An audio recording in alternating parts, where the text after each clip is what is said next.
Alors, je m'appelle Nicolas Journet, puis j'ai donc créé il y a 2 ans un compte qui s'appelle French Twitch Office sur Twitter uniquement et qui a vocation à suivre l'actualité de la plateforme côté chiffres. Je viens du cinéma, j'ai fait plusieurs professions en fait dans le cinéma et ce qui m'intéressait c'est de voir un média émergent et comment il se développait à son jeune âge, à ses débuts. Non, pour l'instant aucune. Je ne sais pas si c'est positif ou négatif, parce que positif dans le sens ils viennent pas poser des questions sur ce que je fais. Moi, à terme, j'aimerais, dans un deuxième temps, dans l'avenir du compte, ce serait une collaboration avec eux, la plus étroite possible. J'aimerais énormément avoir les flux de données et regarder avec eux comment on pourrait les mettre en forme et les présenter pour certaines au public. L'intérêt de Gaming Campus, c'est une école professionnalisante. L'avenir de ce compte, c'est d'aider à la professionnalisation de ce métier. Donc je trouve ça très lié. Je suis très content d'avoir cet accord donnant-donnant entre les deux parties. Et je pense qu'il y aurait quelque chose à faire sur la durée avec Gaming. Je suis fasciné par Zerator. C'est incroyable ce qu'il a réussi à créer en tant qu'entrepreneur.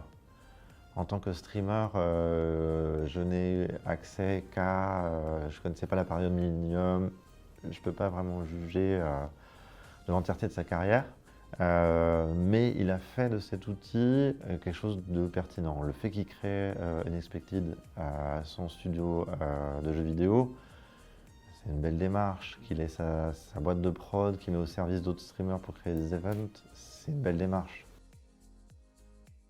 Les deux sont très bien, c'est très différentes et d'ailleurs quand elles streament ensemble c'est plutôt efficace. Je trouve que Gilles, avec pour ma passion des formats, Dr Gilou c'est hyper intéressant. Cette émission de discussion un peu libre antenne, le chill le week-end, je trouve ça beau. Enfin, l'idée est belle, c'est bien fait. C'est quand même des pionnières dans le sens, en France en tout cas, sur le stream au féminin. Il faut être clair, il n'y a pas beaucoup de streameuses, il y en a trop peu. Là, il y a une nouvelle génération qui perce et elles ont voilà, créé un espace dans un milieu profondément masculin. Et ça, pareil, c'est comme Zerator, dans un autre domaine, elles ont inventé un truc. Là, le pionnier pour moi, c'est JL Tommy. Il a, à sa manière, révolutionné le système en créant cette communauté, les JL. Et je pense qu'il a entraîné d'autres streamers dans sa ligne. Et c'est eux la nouvelle génération.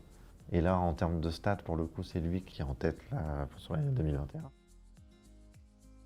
Pour moi, c'est Avamind. C'est une autre forme de discussion que Gilles et Magla, peut-être moins souriante, parfois avec des sujets plus sérieux. Il y a un lien toujours assez fort avec le féminisme dans ses streams. Très bonne joueuse roleplay aussi. Son avenir va être intéressant à voir.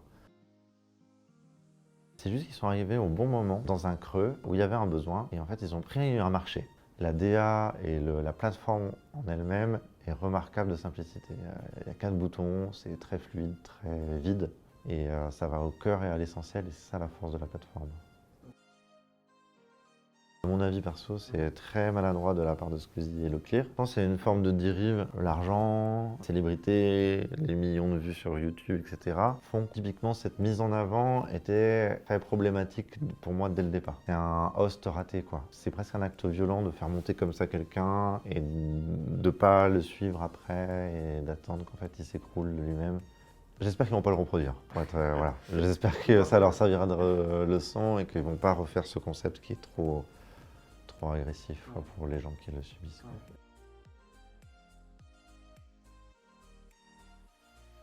Ce qui est intéressant, c'est qu'aux États-Unis, la grève, c'est pendant un jour des streamers, qui a été repris quand même en France, alors qu'on est moins quand même soumis à ce type. Enfin, le harcèlement, il n'y a pas des raids de masse menaçants, c'est un peu plus safe, heureusement, en France. On a moins ce type d'histoire. Après, c'est plus dans les chats et ou dans les DM sur Twitter, etc., où ça a l'air assez compliqué à gérer pour les streameuses. Faudrait voir le problème dans l'autre sens, c'est-à-dire que, par exemple, la présence d'Avamind ou ce type de streameuse va aider à la visibilité des femmes dans l'audiovisuel. Il n'y a pas que dans Twitch où il y a des problèmes de femmes qui n'ont pas les bonnes émissions à la télé, etc. Il faut qu'il y en ait de plus en plus, que l'environnement de la plateforme soit safe. En tout cas, j'ai l'impression qu'en France, c'est justement suite à la polémique Ouais. de Hot Tub qu'on entend de plus en plus parler de ces femmes qui se font harceler. Twitch est une plateforme professionnelle où les streamers ils sont là pour gagner leur argent. Après, dans la vie, on a différentes manières de gagner son argent. Et je suis pas sûr que si la personne en face est volontaire non forcée et qu'elle a envie de faire ça pour gagner sa vie, la pointer du doigt est quand même un petit peu délicat.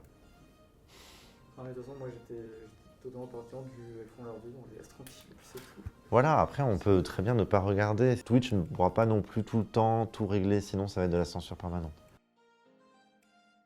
L'avenir qui est déjà là, l'avenir qui est un peu le présent, c'est donc les structures plus professionnelles pour produire des streams de qualité supérieure avec des productions de type émission de télé. L'avenir, on le voit avec Amazon, avec les droits sportifs, je pense que c'est le sport. Il y a un espace sur le sport.